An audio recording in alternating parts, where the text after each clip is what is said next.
Hello! This video is going to be Adventures in Space Making Part 2.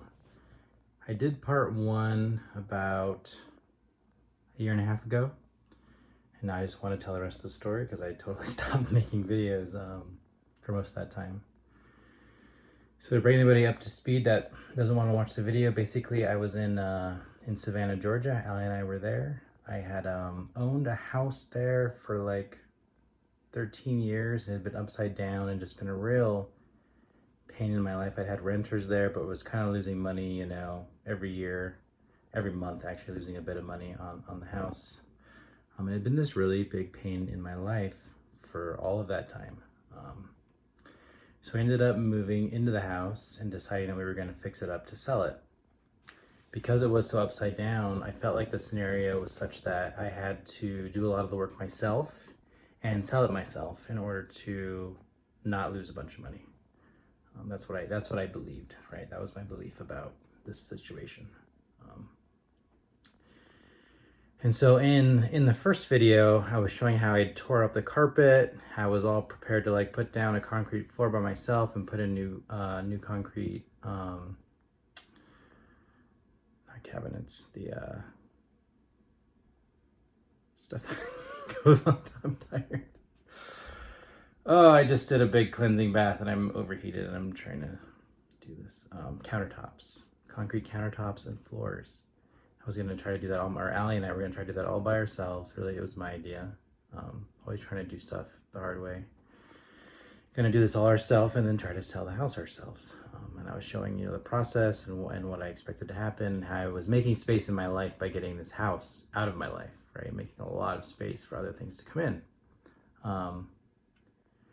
And so I tore the carpet up and then was working on cleaning up that mess, taking out, there's also like this linoleum flooring I had torn up and was kind of working on that, but it was just, I was making it really, really, really hard for myself.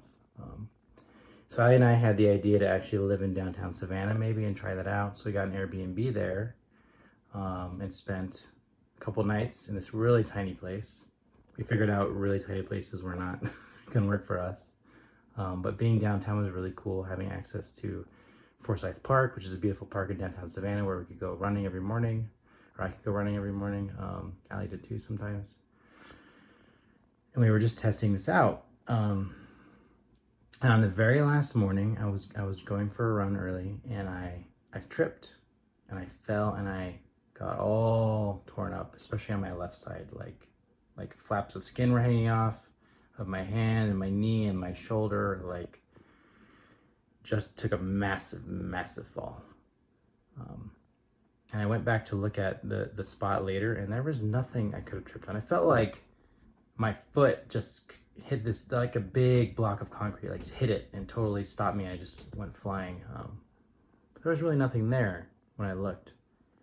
So it was a really weird scenario, like information from reality. Like, no, you're not supposed to be here. Because we were thinking about heading down to Houston, Texas, to live in the same apartment complex as some really good friends that we'd met that were into the same kind of work, and just to try living really close to people that were in alignment with us. And I had had other incidents in the past where reality very violently told me I needed to change my life. There might be a video about it. I might do one later, but I was basically attacked by a guy with a crowbar prior to this.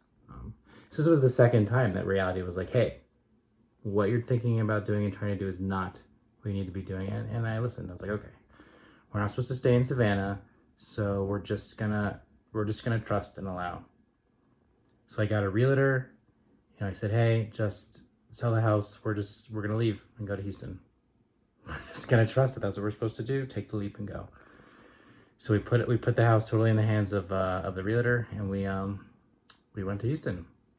And very, very quickly, we had to do a couple things. We had to spend about $3,000 putting in new carpet and flooring, which was cheap, like all the carpet in this townhouse, 2-story townhouse. So I think we spent about $3,000 on that, and maybe a few other things like a little bit of yard work. And then she listed the place, and very, very, very quickly and easily we got an offer. And we counter offered that we wanted the full amount, and we were going to give them $2,000 towards their closing costs, which was I felt like that was a reasonable thing for me to offer. And they accepted it. And like, it was the easiest thing ever. It was so amazingly easy. I mean, the house sold, and I think we ended up making money, even with what we put into it. Like, it was sold, it was gone, it was so easy. There were a couple of issues that came up with closing and stuff, but we just surrendered and relaxed, and the place sold. And it was like, if you just trust and allow and follow the guidance, everything else gets taken care of. And this was shown in a very real experiential way with the selling of a house, which can be like a really big, stressful undertaking, but it was so easy the moment we just followed the guidance. We just left Savannah, moved to Houston, started the next chapter of our lives, and the house took care of itself. And it was so easy. And that has been a huge lesson. I had been learning that lesson up to that point, which is why I was able to trust and make that leap in the first place. But I've seen it again and again and again and again and again and again. And it's like, at this point, a year and a half or so later, it's just crazy what happens when you just trust. Trust allows surrender to the guidance that's inside you and coming through you from divine, or however you want to think about it, from your heart. That guidance is there all the time. If we just get quiet and listen, all our questions are answered. We know who we are. We know what to do.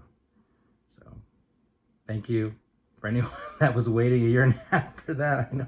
I know my buddy Tom Mass was like, when are you going to put out the next video? Well, that's what happened with the house. I didn't do anything. Reality took care of all of it, and it was awesome. So thanks, and bye.